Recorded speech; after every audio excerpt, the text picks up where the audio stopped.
If you'd like to know why I blame these garden beds for making me start a YouTube channel, then please join me in the garden.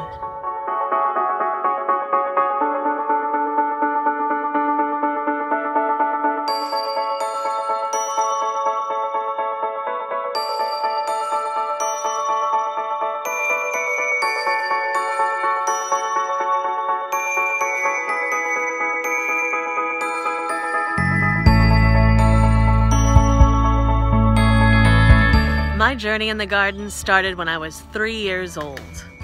My dad, the donkey, apparently wants to say hello. Is that Taz? That's Taz. He wants a snack. He knows there's still lettuce growing in here and is a little frustrated that I am not sharing. We'll see if he gets some later. As I was saying, my journey in the garden started when I was 3 years old. My dad was in charge of the garden, and it was the best thing in the world to get to help him out.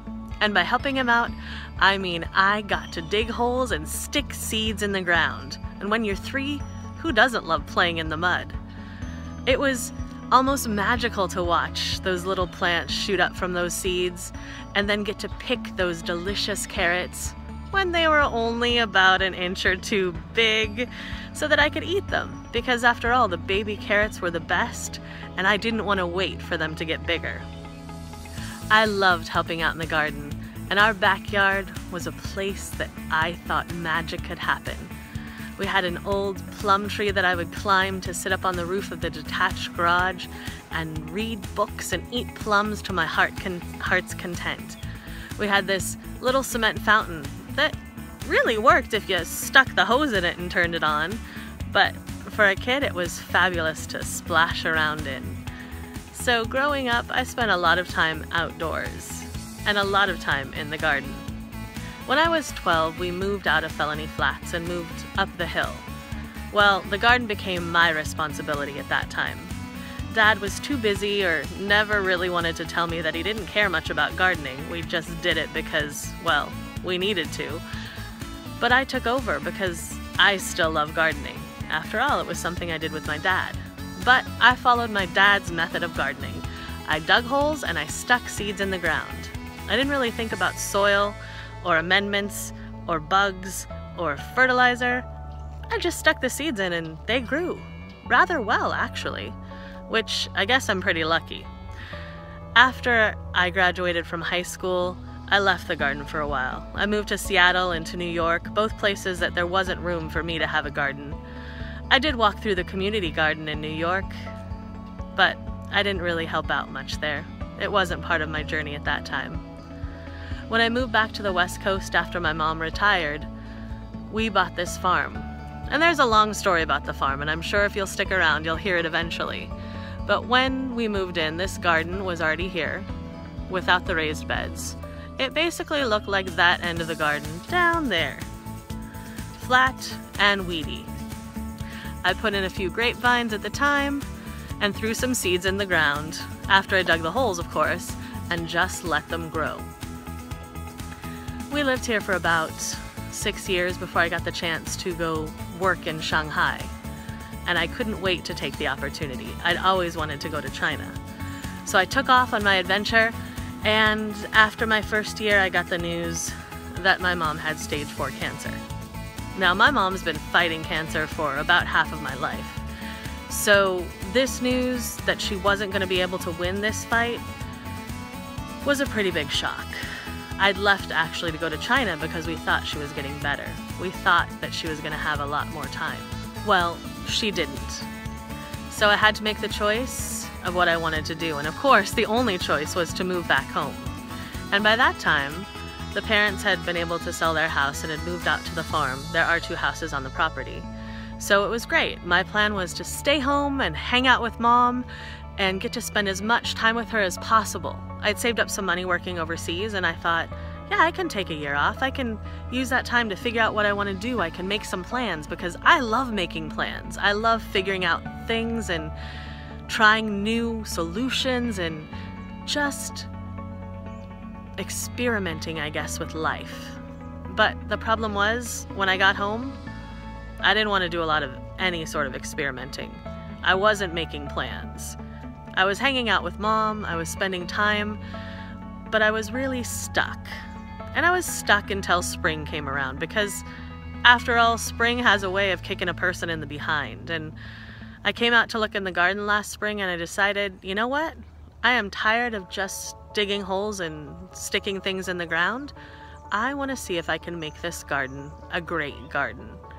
So, being the person that I am, I just jumped in and built myself 8 raised garden beds. And I put them in. And then I decided, well, wait a second. Did I build those the right way? Is there something else I should know? Maybe I should, do some research. I guess it would have been good to think of that before I built the beds and put them in. Oh well, you'll learn more about my mistakes there if you stick around. In any case, I turned to the only place to do research in the modern day and age, YouTube, of course. And I did a search for no-dig gardening. You see, I had read an article in a doctor's office a year or so ago that mentioned no-dig gardening, and I really wanted to know more about it.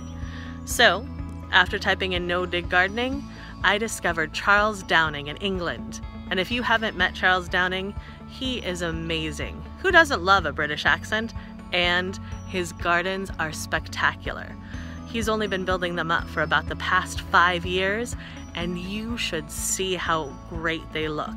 Well, I thought if that's what no dig can do, I am signing up. So I kept watching his videos, and I saw more and more things I wanted to try and more plants I wanted to plant. And watching his videos, according to the YouTube algorithm, led me to M.I. Gardener, which led me to Roots and Refuge and Jessica when she was just starting to take off last summer, which was amazing to watch. And then that led me to Garden Answer. And all of those channels have given me so much information and so many things that I'd like to try, and so much validation for things that I already did, which I didn't really know were the right things to do. So thankfully, my journey has now led me to here. And what I also realized when I was watching all those videos and doing my research on the gardens is that I have a lot more to do with this garden. A lot more problems to solve, a lot more things to experiment with, and a lot of mistakes to fix. So I hope that you will join me on my journey in this garden as I figure out more about who I am as a gardener, and hopefully we can all do a little bit of growing together. Thanks for watching. I hope to see you next time.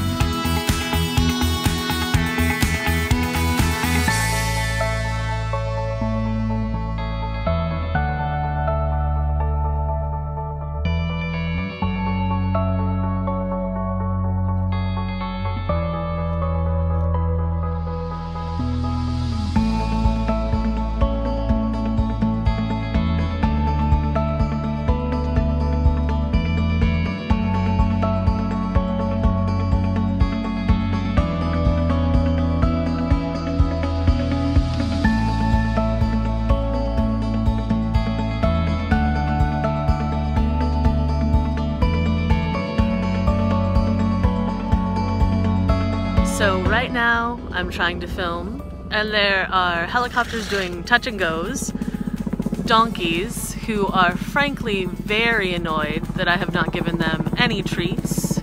They know there's lettuce still growing in the garden and think it should be for them. What a day.